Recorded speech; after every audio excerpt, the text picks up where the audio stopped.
Chagiga daf Hamid base. Let's just go over a little of Hamid Aleph, the Gemara that we did yesterday.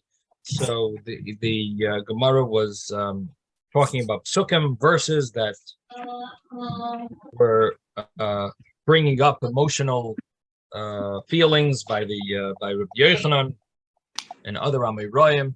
They were crying when they learned certain verses, certain Psukim.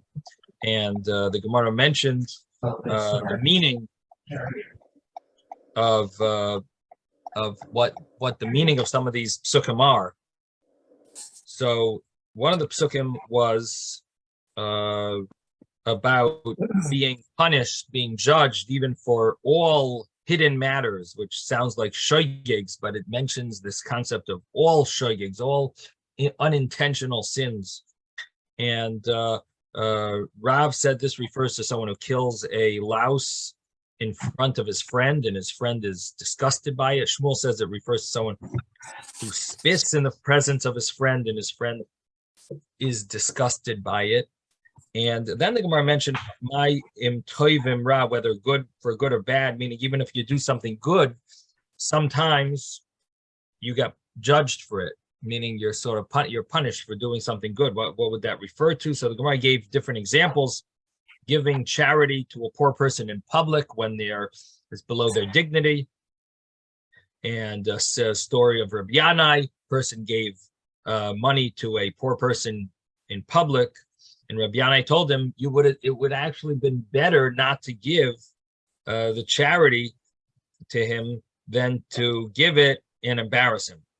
So sometimes we think we're doing these big mitzvahs, and not necessarily is it a mitzvah. Might have been better not to do it. You know, it reminds me of in Shul we have a person who's an avel. He's a mourner, and the tradition is that he davens for the Yamud. The problem is that he mumbles the words, and he skips some words. He swallows certain words. So every time I really can't stand davening there because it irks me, and I always think of telling him, use it as one of the gifts. So I don't know if that was for us. Couldn't hear. Okay, so it's like I was thinking of telling him, I'm not sure if it's such a merit for your davening for the Yamud, leading the service. He's leading the service for his father who passed away.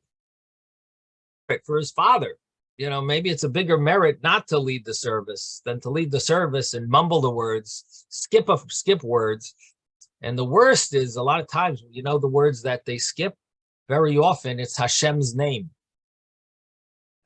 Somehow, in the nusach, and the way the text is, somehow that's like the easiest word to skip. Is skipping Hashem's name. To me, it's like it's a desecration of it's disrespectful, so it's like I didn't tell him this because of course he's in a state of grieving, but I just don't daven there at his minyan as much as I can. I try to daven at a different service, but it's sometimes we think we're doing these big mitzvahs. You have to really evaluate: is it really such a mitzvah? Just like this guy, he gave a big donation to charity. In the meantime, it was better if he didn't give it. Embarrassed the guy. Yes, Ben. Yeah, I wanted to say I pay attention sometimes too, but it is not always because they want to skip or that they are making a mistake. It's that they have to take a breath, and they kind of feel that they think about it is enough, and they keep going to the next couple words, So I don't know. Some of them probably do exactly what you're saying, but others I paid attention sometimes. It's just, and I see them taking the breath, and then continue. So the words that I find they skip most is like ritzei, and then they skip Hashem Elokeinu. Or Shema Keilenu, and they skip Hashem Elokeinu. Like it's Hashem's name. Yeah. And even if they don't skip it fully and they just swallow half of it, Yeah. To me, that's it's really like ruining the whole, ruining the beauty of the davening. And it's a service to Hashem. This is supposed to be a service to Hashem. Anyways, it just irks me.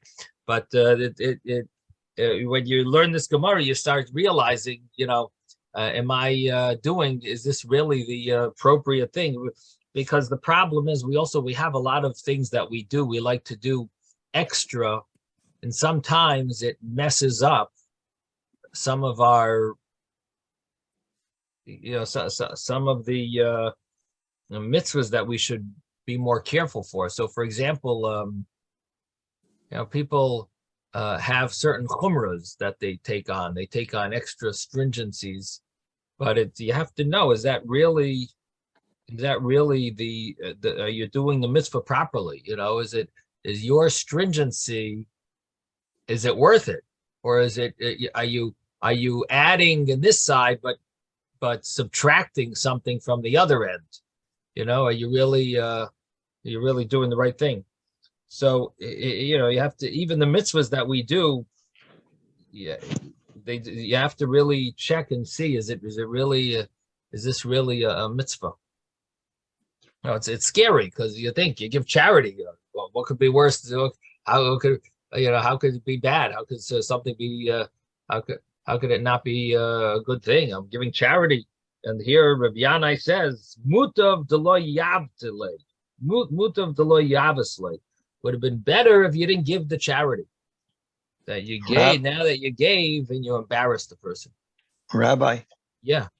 I don't know if this is a silly question, but on the squashing the lice, is it the squashed bug that's upsetting the person, or is it the fact that his friend is killing the bug?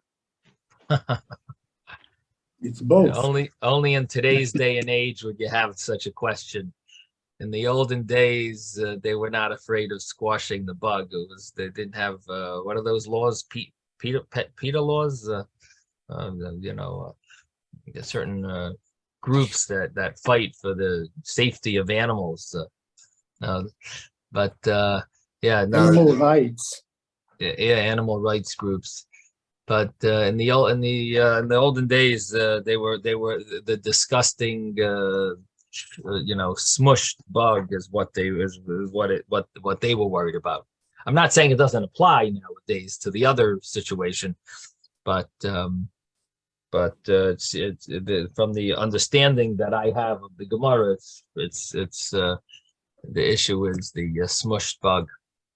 Okay. It's because it's brought down that certain tzaddikim, like the Arizal, would go out of his way not to kill a bug. Mm-hmm. Mm-hmm. Interesting. Even a mosquito. I think it says it specifically by mosquito, which is one of the most annoying bugs. Right. Oh yeah. Especially in Israel. Oh boy, they're worse over there. Very aggressive. Interesting. Okay, so the Gemara here continues and says, Reb Shila says that the meaning of that pasuk is a person gives, or another example, I should say, of that pasuk is a person thinks they're doing a big mitzvah, they're giving tzedakah to this woman, and they're even doing it in a private way, so they're not embarrassing her. It turns out that that's like a terrible sin, because you're bringing her to suspicion, shoda.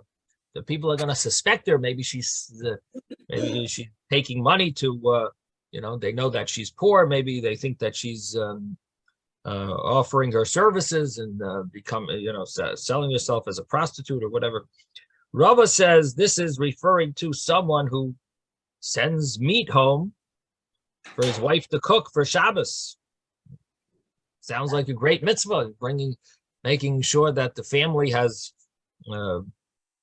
honors the Shabbos, special with meat, but he sends it and it's uncut and it's not separated. The fats in the sciatic nerve, the prohibited fats in the sciatic nerve are not removed. Of course, nowadays you don't really have such a problem, because we never see the meat that's not that has the sciatic nerve, or the fats that are not removed. It's always done in the, in the slaughterhouse. But in the olden days, they didn't have these major operations, and the industrial way things are done, and you had this all the time. They had to separate the fats, and they had to separate they had to separate the sciatic nerve.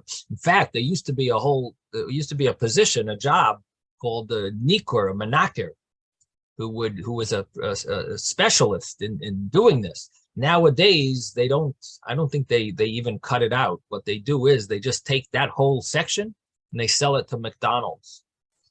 Or they sell it to some tray of Wendy's. And so we don't nowadays it's hard to find people who know the exact area that you have to cut and what you don't have to cut. They take the whole section out.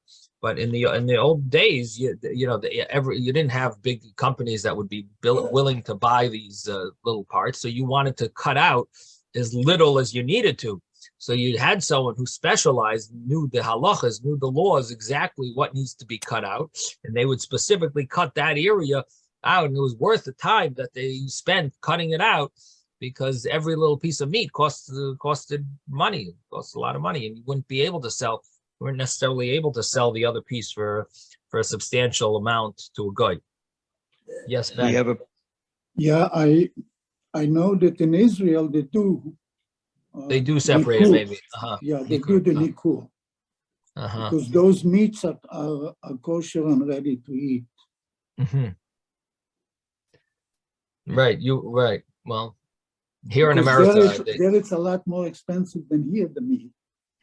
Maybe, but here you could sell it to goyim, so they just sell the whole section, I think. Yeah. Yes, David. We have somebody in our shul whose last name is Menaker. Right. I wonder if his family was doing this. Right. It's possible. Very possible. So Rav Sheila gave that example of someone who you think you're doing a big mitzvah, and you're really going to be judged for it because you were machshel them, you caused them to stumble by sinning with this meat. Now the Gemara does ask that Rava himself seems to have done this to his house. At his house, he used to send meat home Erev Shabbos when people are rushed, and But the Gemara says that his wife was an expert in this area. She knew meat inside. She knew how to cut out the pieces of. She recognized if the meat wasn't separated properly, because somehow she was an expert in this field, and therefore there was no issue. Rava was not worried because she would see it in a second. She would know that they didn't separate it properly. Yes, Robert, did you want some? Oh. Do you want to say something? No. Okay, so then the Gemara mentions that Rabbi Yochanan reached another pasuk. He would cry, and that was this pasuk about Ro'is, Rabbis, Vitzoros. And what did that refer to? So the understanding was that, in other words, it's talking about these bad things that are going to happen, and let me just pull up the pasuk over here. Devarim Lamed Aleph, right? Tanakh, Devarim 31. So it's in Vayelech, the Torah portion of Vayelech, and it says in pasuk 21 here. It says over there that when I bring you to, verse 20 says, when I bring you to the land that I promised to your fathers, land of Zabas Cholav Udvash, flowing with milk and honey, and you're going to eat, you'll be satisfied, Vidoshem, and you will grow fat. Ufana el Elohim Achevim, you will turn to other gods, Va'avodim, and you will worship them. V'niyatsuni, and spurning me and breaking my behavior as brisi, breaking my covenant. So you will come to the land and you will enjoy all the good, and you will end up turning to other gods. And then verse 21, when you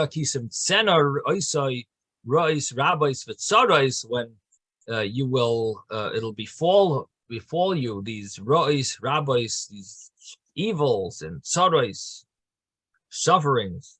Or there is another meaning of tsarais, which is that it means close together, that you'll have evils that are very near each other.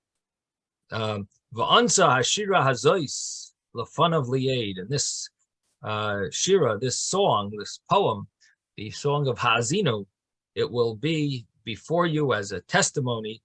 Kiloisi shachach mipi zaroi, it will never be lost from the mouth of your children. Ki yadativ es yitzroi, I know your inclination. Asher hu aiseh hayoim, even before I bring you to the promised land, that I know this is what's going to happen. Now, so what does it mean, these ra'is, rabbis, tsarais? It sounds like there's going to be terrible evils coming. So Rabbi Yochanan cried when he said, like, how are we going to be able to withstand these ra'is, rabbis, tsarais? Is there any takana? The master is going to bring ra'is, rabbis, ra'is, and tsarais. Is there any takana, any remedy? So the Gemara answers. The Gemara says that what are these ra'is and tsarais? So Rav says that they're ra'is that become tsarais to each other, which basically means they double up, they join each other, they add to each other, they're close to each other. That means that the example that the Gemara gives is you have a wasp bite and a scorpion bite, and the scorpion bite, it's good to have hot water to heal it, and the wasp bite, it's good to have cold water to heal it. The problem is, if you put cold water on, you might be healing the wasp bite, but you're making major danger to the scorpion bite. If you put hot water, so it might be very good for the scorpion bite, but you're making it very big danger for the wasp bite. So that's the Gemara's example of ra'is and tsarais, that you're sort of like doomed. No matter, you get a punishment that you can't really heal because there's other illness or wound that it contradicts, that the medicine is contradicts. Now Shmuel says that this is referring to moitzi loy mois lo ani b'shas doichak. He said that this doichak is referring to someone who you give money to them and you wait till the last moment. So Rashi learns that this is going on the previous Gemara. That what does it mean? You get judged for doing good deeds. You could do a good deed and you get judged for it. That's like, imagine waiting the last moment. So, a guy needs money for food. So if you give him money now, he'll be able to shop around and look who has the cheapest bread and who has the cheapest apples and the cheapest this or that, and he'll buy it at a discounted price. But if you give him money, there's only, if you wait till the last moment, then he's stuck buying from the only stores that have, or whoever's open, whoever's has it available, is paying top dollar. So by you waiting around, you think you're doing a nice deed by giving him charity, but you really missed the opportunity, because the real opportunity was to give it to him earlier on, when he would have benefited in a much more major way. Money would have lasted. So that's the way Rashi learns. Teves argues, and he says, no, that can't be, because why is the Gemara waiting for here to give this explanation? Should have given this explanation earlier. And Teves over here, Zehamamtzi, the bottom Teves over here, he says that it must be going on this, and it's basically the way he explains it is tsaros, rabbis, v'rois, that he's getting there's terrible evils that are happening. And what is that? You're giving him money in the time that he's in a stressed out situation. What's the stressed out situation? The government is collecting taxes from him. So what do? You lend him money, and thinking that you're doing him this big, you're sort of thinking you're doing him this big favor, right? But really, they are going to charge him only based on the amount of money he has. In other words, the government is going to be lenient on him if they see he doesn't have anything. They're going to be lenient on him. But now you lent him money, so guess what you did? Now they're taking a lot more from him because they're taking the money you lent him, and now he's got to pay it back to you. So you really did not do him a favor. So this is rois, rabbis, v'tzaros, that you're causing him more stress than he should have had as it was. As it was, he had no money to pay them, so they would have taken, they would have charged him a smaller fee. Now he's got, not only does he have to deal with the fee for the government, he's got to pay back the loan as well. So he's really in a worse situation. The evil is like doubled now. Now he owes more than he ever owed. Yes.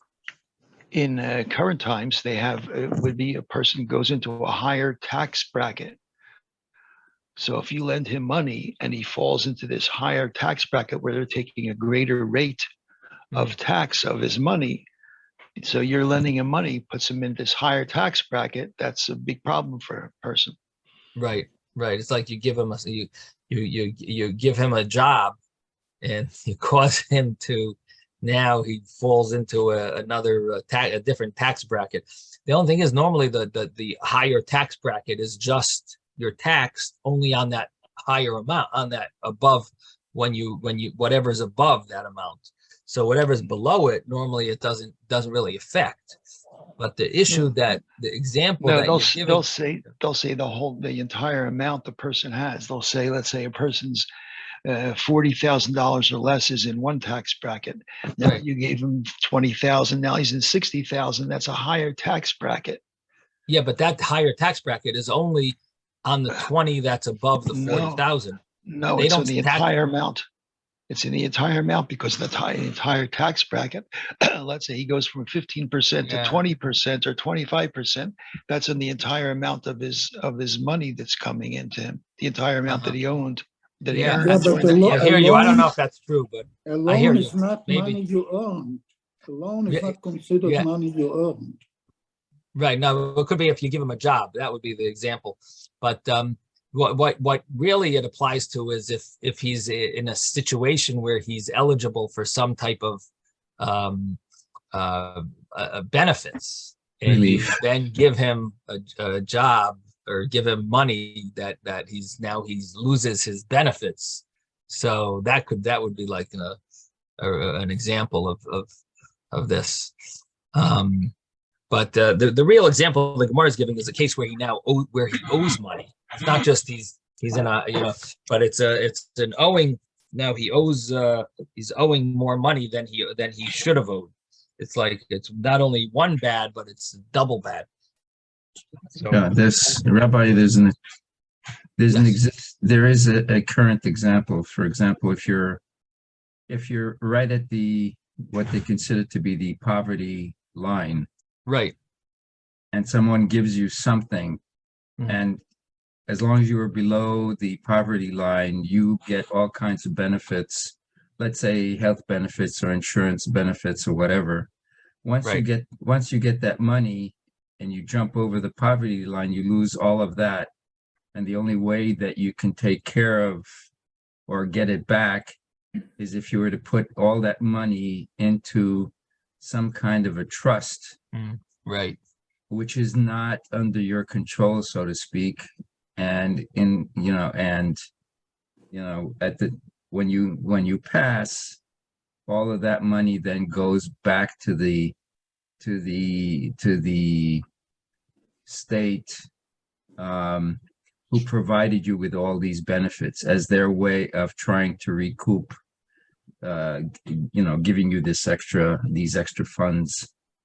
Right, gotcha. So in other words, they're getting you out of your benefits. Basically, the money that you received messes you up bigger than it would have been if you didn't get that money. Right. You lose some of your benefits. Yeah. So in any event, this is the way Teves is explaining the case here of Ra'is, Rabbis, Tzaros. Okay. And then the Gemara then says that V'chara api boy bayomahu, that I will my anger will be burning on that day. Va'azavtim, I will forsake them, and I will hide my face from them. And what that means is that that Hashem says that, and this is that same chapter that I was reading before. It's in that same chapter, verse 17. It says, Hashem told Moshe, "You're going to pass away, and the nation is they're gonna go after other gods. They will go astray after other gods, and other gods that are in their midst." They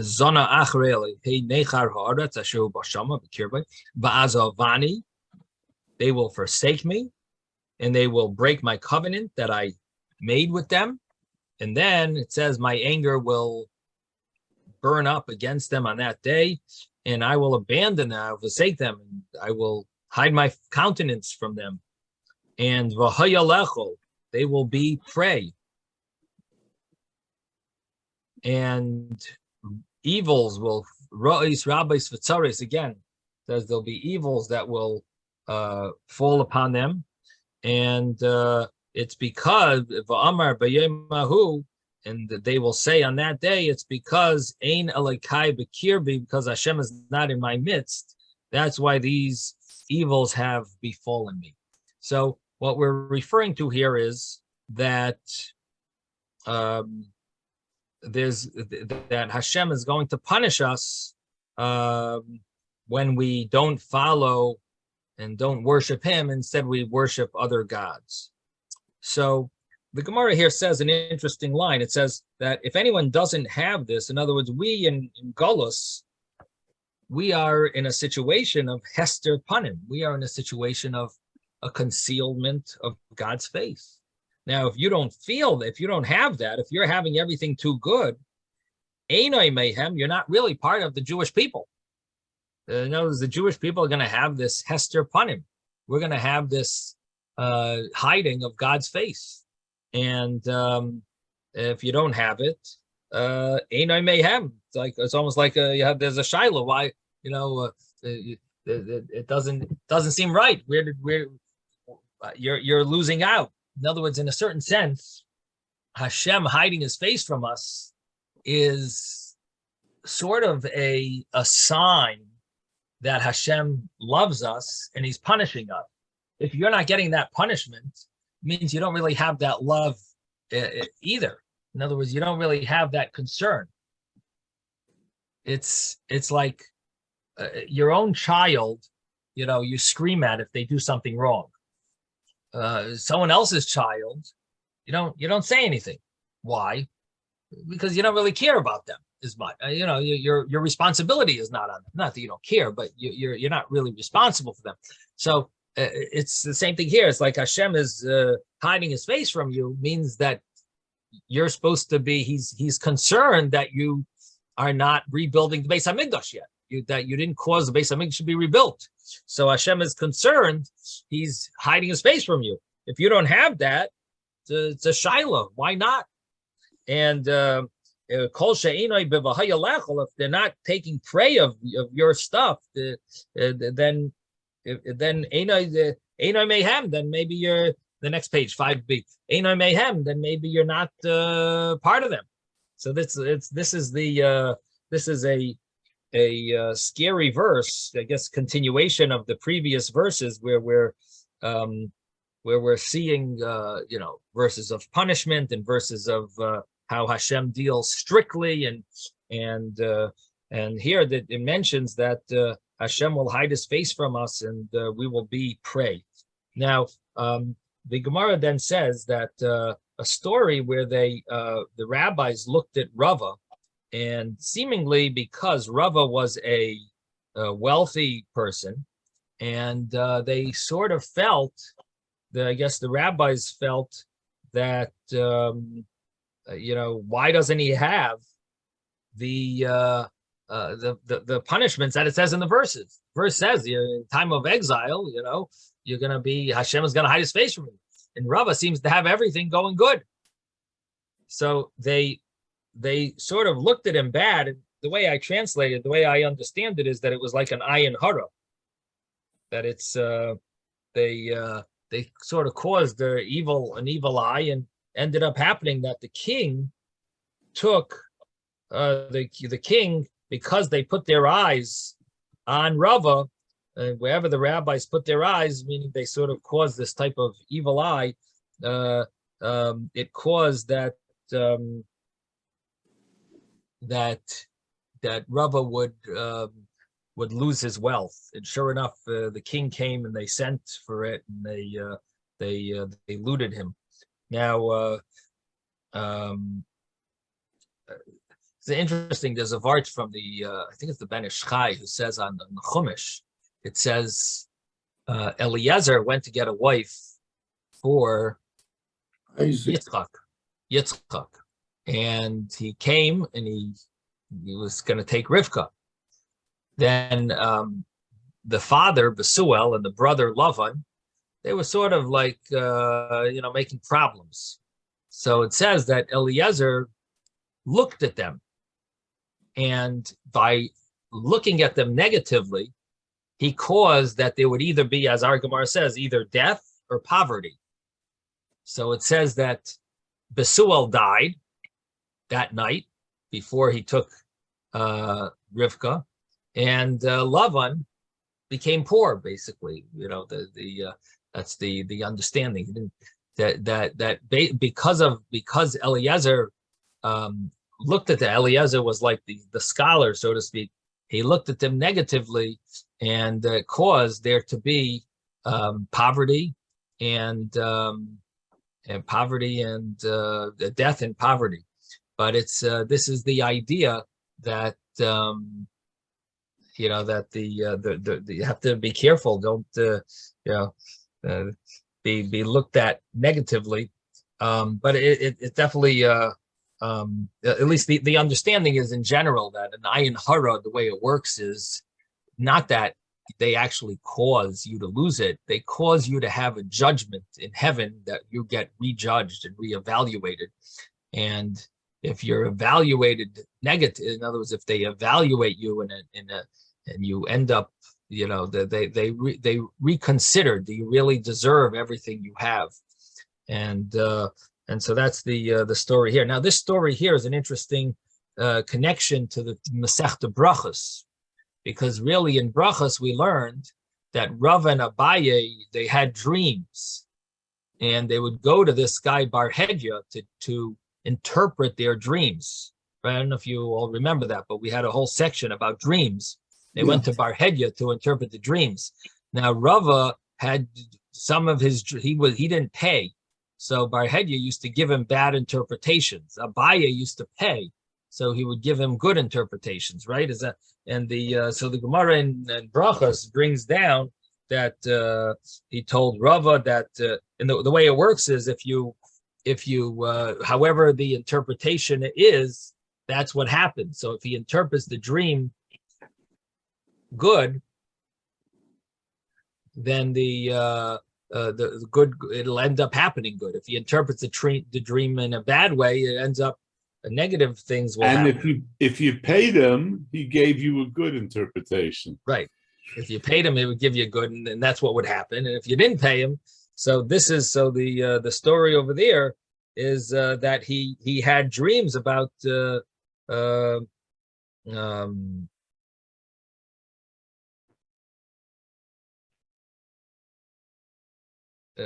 dreams about his wife is going to pass away, they told him, and sure enough, that's what happened. And he lost his business. It says Rava, they saw this pasuk about Leich echol b'simcha lachmecha, you will he saw in the let's say, go eat your bread with joy. That was the so to Abaye, he said, oh, your business is going to prosper. You will eat and drink in abundance. And you will recite this pasuk when you're rejoicing. To Rava, he said, your business is going to fail and you will slaughter, but you won't have an appetite to eat or drink. And you will recite this pasuk hoping that maybe things will get good. So he gave him, a similar interpretation, just the opposite, so. Well, they had the same dream, but they had the same pasuk. They dreamed the same pasuk.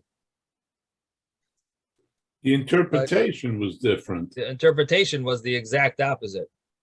So this is the story. This is that same story, that because of these interpretations, so one of them was that he's gonna, they're going to take his stuff. They're going to take his wealth. He's going to lose his wealth.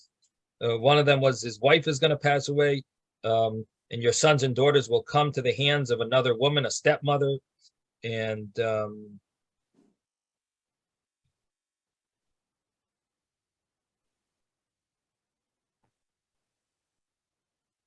here,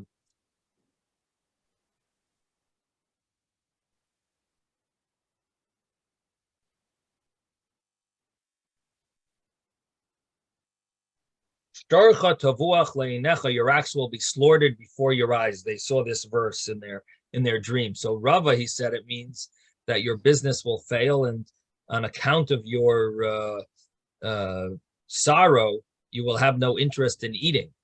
And to Abaye, he said, your business will profit, and because of on accounts of your joy, you will have no interest in eating. So it's you basically play the game either way. Depending on if the person paid him. So that's the story here, is that based on his dreams, he had a bad dream that they said it means that he's gonna lose all of his wealth, and that's what happened. Now,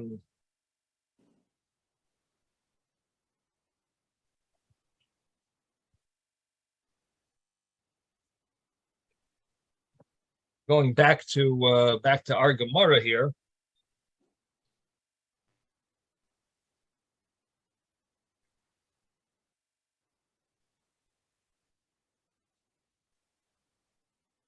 So our Gemara then brought another pasuk. It says, "V'anoichi hastir astir panai b'yom hahu."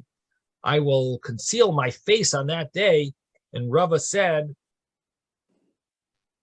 even though I will conceal my face, but nevertheless, I will give information through dreams. And that was based on the fact that it says on that day, I will conceal my face, and implying that at night, I will give you information. I will give you prophecy and so on.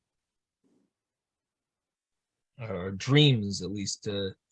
The other opinion, Rabbi Yosef says, Yodai Netuya Aleinu. his hand is outstretched over us, as it says of Vitzel Yadai Kisi Sicha. Now, Vitzel Yadai Kisi Sicha is in Yeshaya.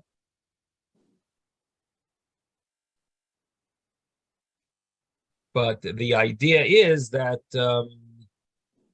that even though Hashem will conceal his face from us, so Rava says still he will speak to us in a dream, so to speak, at night. We will be able to have messages from Hashem.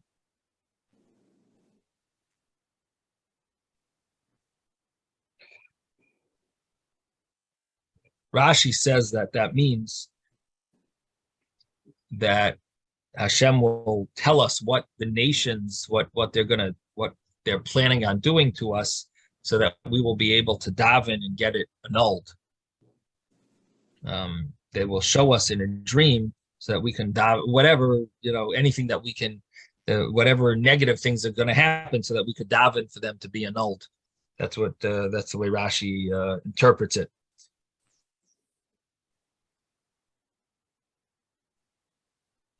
And the other interpretation here is that we will, through prophecy, that God will send prophets. It won't be by day, like the way it was with Moshe. Moshe's prophecy was like a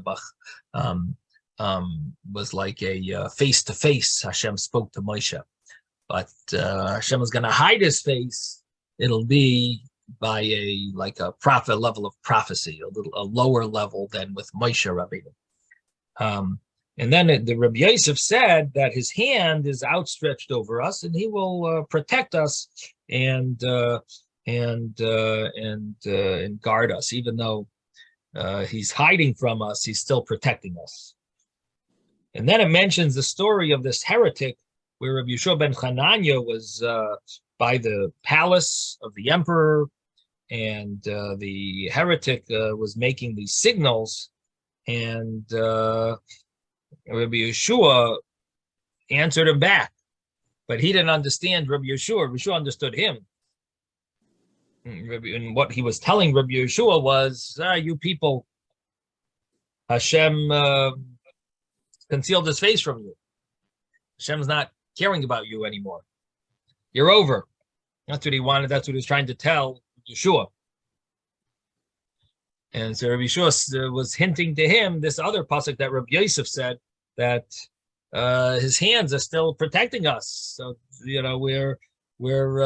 might be concealing his face in a revealed way, but deep down, he's really protecting us. This is like a very I guess an inspiration in our tzaddus, in the fact that we're in exile, but there's still the inspiration that, as much as it looks like he's not caring about us, but deep down he is. He really has his hand. His hand is stretched out over us. It's almost like it brought down in Sfarim that when a person is never supposed to get angry, but sometimes you have a responsibility to rebuke. So you still shouldn't be angry, but you should pretend as if you're angry. By you pretending that you're angry, you'll fulfill the obligation of rebuke. But in essence, you're not angry. It's brought down in Sfarim and Musa Sfarim and other places that person should, you should never be angry. It's a terrible trait, but a person should present themselves as if they're angry sometimes, like in situations where their members of their family need to be rebuked, or you pretend that you're angry. So here it's a similar idea that Hashem is hiding his face from us, but really his hand is stretched out over us. He's pretending to hide his face from us. It's not that he's not like totally hiding his face, pretending to hide his face, but his hand is really stretched out over us. Yes, Mordechai. Yeah, this reminds me of a joke about a non-Jewish community challenged the Jewish community to a Panama debate, and the non-Jewish community chose the Galach to represent them. The Jewish community, the temple said, choose me.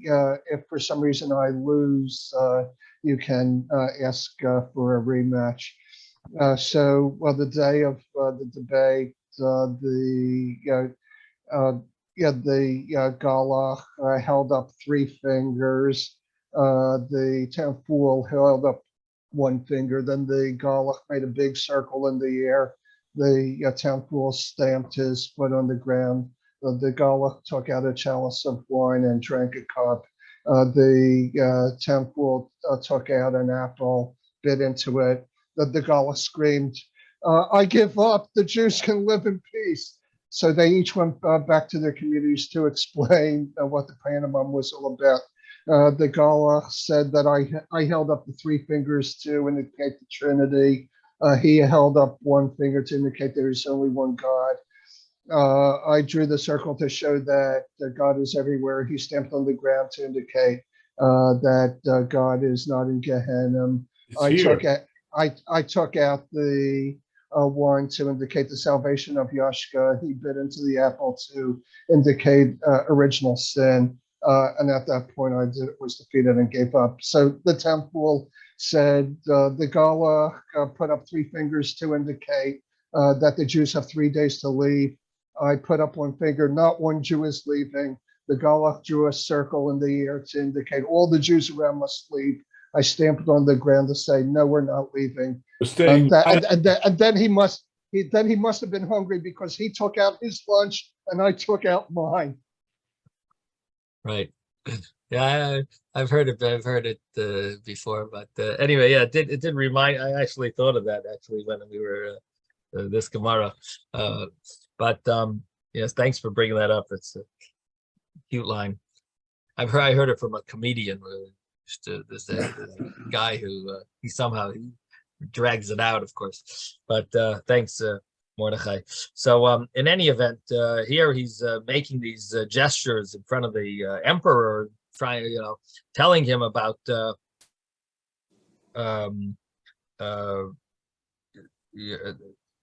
that Hashem left us, Hashem's hiding his face from us. So Rabbi Yeshua ben Hanania said, no, it's Hashem is his hand is stretched out over us. So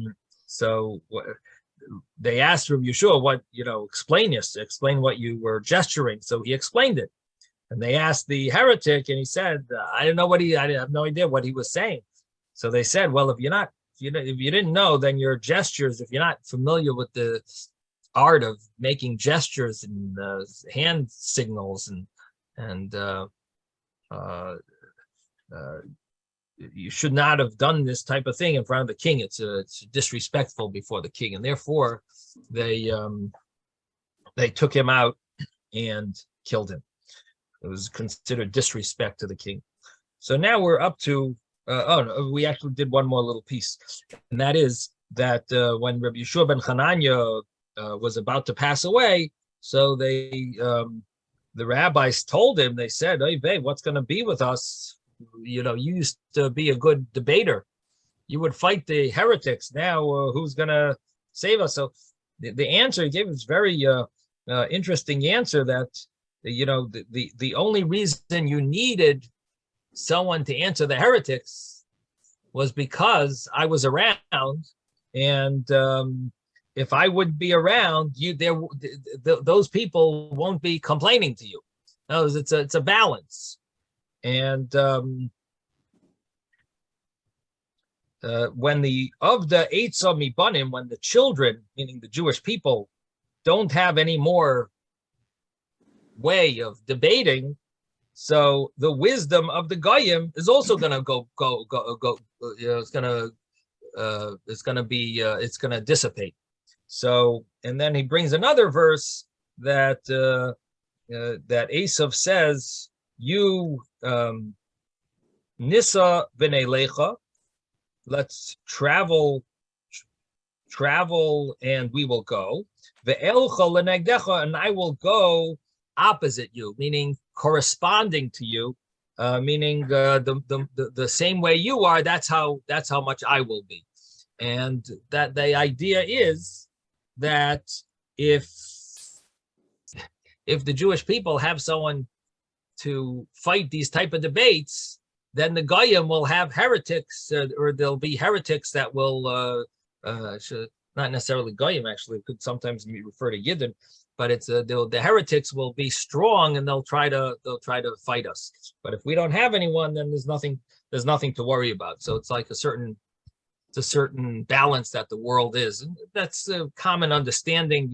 We know that certain souls, when they came down, that in order to come down from heaven, it created a big problem, because the Satan said it's not going to be fair if you have too strong. If the Jewish people are too strong, they're going to have such a powerful soul coming down to heaven, then the balance isn't there anymore. You need to have free will. There needs to be that option that the people will sin. So it ends up happening that there's some other type of a power, some type of an addiction that comes to the world, which allows there to be that balance again. So whenever there was a great person, like let's say the Baal Shem Tov, to come down to this world, there needed to be some opposition to him in order to allow him to be here. Otherwise, it wouldn't have. The Satan wouldn't have allowed the Baal Shem Tov to come. So they had the Vilna Gaon, maybe, or someone not that would oppose him and cause. And same thing with the Rambam. There were those that couldn't stand the Rambam's view. Was there were some that claimed the Rambam was wrong in all of his teachings and so on. By Nevuchim, his book Guide to the Perplexed. So there were those. Rabbeinu Yoina was very against the Rambam, and so whenever there's a great soul, right. Great power, there's always a balance. There has to be a balance. You need an opposition always. There's always that opposition. Okay, so that's the Gemara that we learned yesterday. Okay, we're on page 5b, and we are on the third wide line. Rav Ila have a solik b'darga. Rav Ila was going up the stairs. Devei Rabba Bar Shela, in the house of Rabba Bar Shela. Let me just mute everyone. I hear a lot of noise. 1 second. Yeah, I'm just trying to think. Okay. So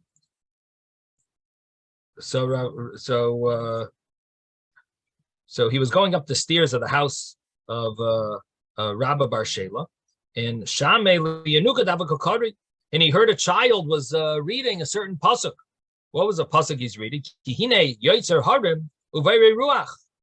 Behold, he forms mountains and he creates wind.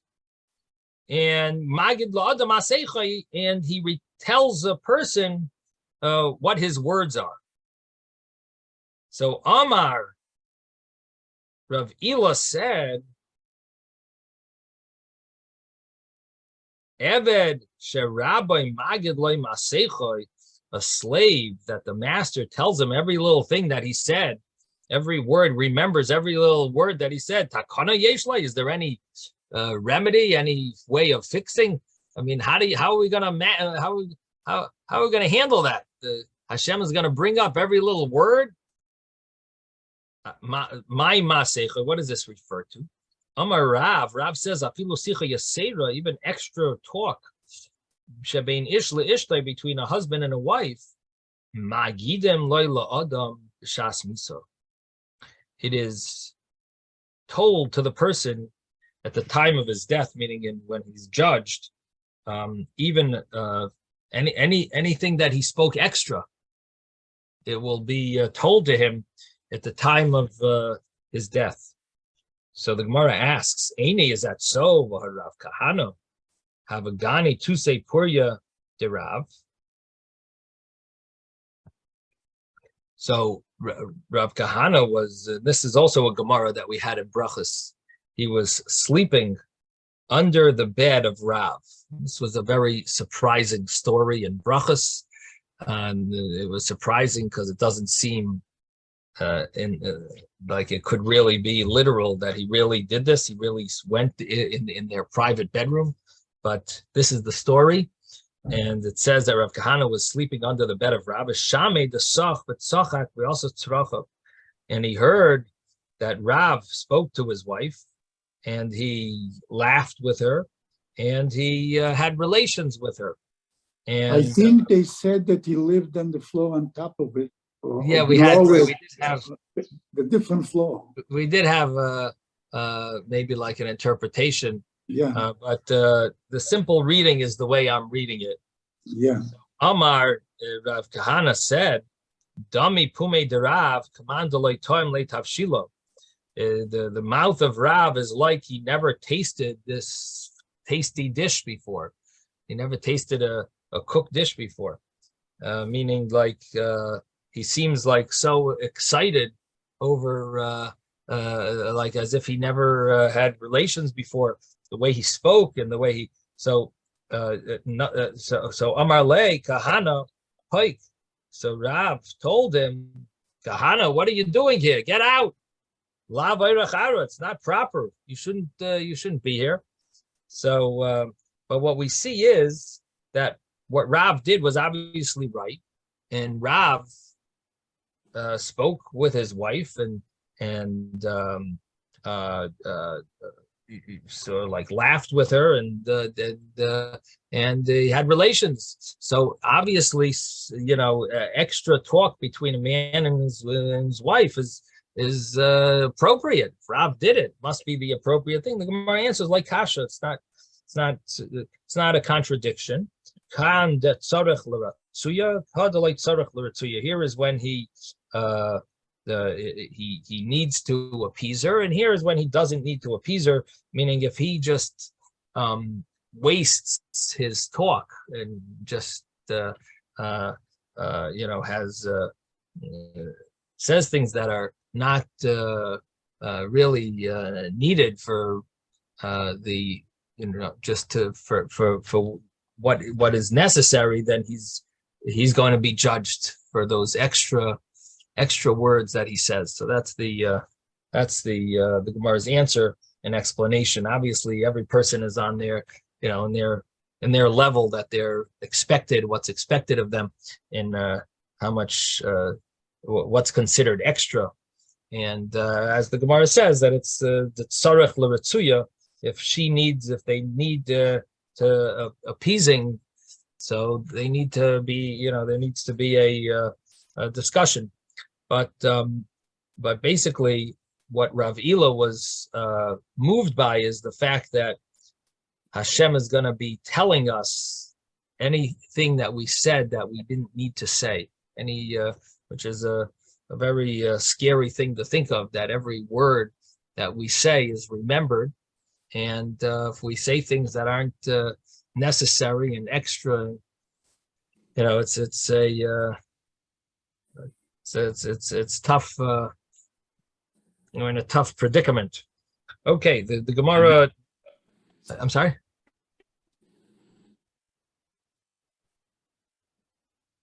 I said that's the National Security Agency that's recording everything that you have to worry. So the Gemara, the next Gemara is going to expound on this pasuk.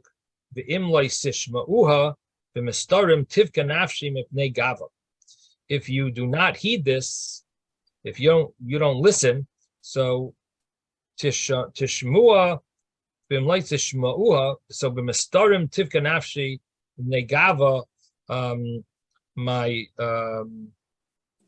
my soul will cry in the mistarim, in the hidden places, because of your arrogance. Amar Rav Shmuel bar Inya Mishmei Derav. So Rav Shmuel said, Makam Yesh LaKadosh Baruch Hu Mistarim Shmai. There's a place that Hashem has called Mistarim, and it says that Hashem will cry in this place called Mistarim B'nei Gava, because of your arrogance. Now, my B'nei Gava, what does it mean because of your arrogance? Omer of Shmuel Bar Yitzchok B'nei Gavasan Shel Yisrael Shenitla Mehem V'nitla Loiv Zeh. That doesn't mean because of your arrogance. It means because of your greatness that was taken from you and given to the Goyim. And Reb Shmuel Bar Nachmani Amar Gaivasa Shel Malchus Shamayim. It's because the greatness of the Malchus Shamayim, of the kingdom of heaven, that was removed from you. So this is the idea that that we lose our greatness by not following Hashem's Torah, and it gets given to the other side. This is a famous idea that if we don't use our energy to serve Hashem, what's going to end up happening is that energy is given to the enemies. In other words, they get all of our extra energy. So we should have to try to use all of our energy to serve Hashem. Otherwise, the nations will be able to absorb. It's in the Kabbalistic terms, it's called Yunikas HaChitzonim. We allow there to be the extra energy is given over to the other side. And the Sitra Achara, the other side, the side of impurity, is able to take from our extras, from our what we don't use up. So we have to try to use all of our energy to serve Hashem. Okay, Zai Gesund, everyone. Thank you, Rabbi. Thank you.